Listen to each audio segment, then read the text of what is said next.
ಓಂ ಸ್ವಾಮಿಯೇ ಶರಣಮಯ್ಯಪ್ಪ. ಸ್ವಾಮಿ ಶರಣ ಸ್ವಾಮಿಯೇ ಶರಣಮಯ್ಯಪ್ಪ. ನಮ್ಮ ಪಾದಯಾತ್ರೆ 15ನೇ ದಿನ ನಾವು ಹುನಗುಂದಿಂದ ಹನುಮಸಾಗರ ಕಡೆ ಹೊರಡ್ತಾ ಇದ್ದೀವಿ. ಆಲ್ಮೋಸ್ಟ್ ಒಂದು 370 ಕಿಲೋಮೀಟರ್ ಪ್ಲಸ್ ಆಗಿದೆ. ಇವತ್ತಿನ ವಿಷಯ ಏನಂದ್ರೆ, ಶಬರಿಮಲಾ ಸನ್ನಿಧಾನಕ್ಕೆ ಬರುವ ಸ್ವಾಮಿಗಳು ಎಲ್ಲ ಹೆಂಗೆ ಅಂದ್ರೆ, ಕೆಲವರು ಎಲ್ಲ ದರ್ಶನ ಮಾಡ್ತಾರೆ, ಇನ್ನು ಕೆಲವರು ದರ್ಶನ ಮಾಡಿ ಬೆಳಗ್ಗೆ ತುಪ್ಪಾಭಿಷೇಕ ಮಾಡಂಗೆ ಇಳಿಸ್ಬಿಡ್ತಾರೆ.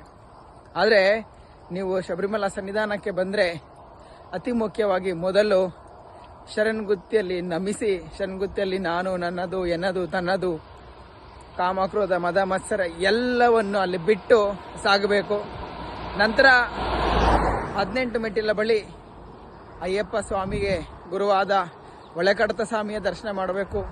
ತಂದೆ ತಾಯಿಯಂತೆ ಕರುಪಸ್ವಾಮಿ, ಕರುಪಮ್ಮ ಅವರನ್ನ ದರ್ಶನ ಮಾಡಬೇಕು. ನಂತರ ಸನ್ನಿಧಾನದಲ್ಲಿ ಶ್ರೀಧರ್ಮಶಾಸ್ತ್ರನ ದರ್ಶನ ಮಾಡಿ ಹೀಗೆ ಹಿಂದಕ್ಕೆ ಬಂದರೆ ಮಾಳಿಗೆಪುರ ತಮ್ಮ ದೇವಿ, ಮಧುರೆ ಮೀನಾಕ್ಷಿ, ಪಂದಳರ ವಂಶದ ಕುಲದೇವತೆ.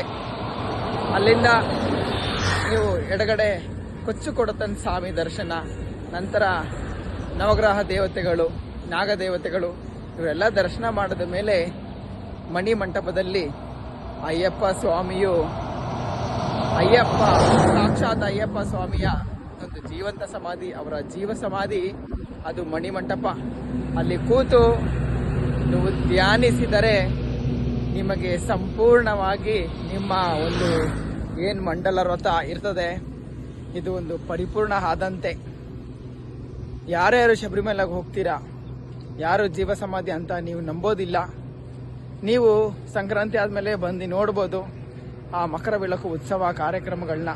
ಇಲ್ಲ ನೀವು ಈಗ ಬರೋ ತಿಂಗಳೆಲ್ಲ ಸಾಕ್ತಾ ಇರ್ತೀರ, ಆವಾಗ ಕೂಡ ಮಣಿ ಮಂಟಪದ ಬಳಿ ನೀವು ಕೂತು ನೀವು ಧ್ಯಾನಿಸಿ ನೀವೇ ಆ ಎನರ್ಜಿನ ಫೀಲ್ ಮಾಡ್ಬೋದು.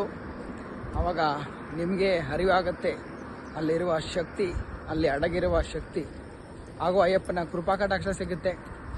ಹೋಗಿ ಮಣಿಮಂಟಪದ ಬಳಿ ಕೂತ್ಕೊಳ್ಳಿ, ಧ್ಯಾನ ಮಾಡಿ.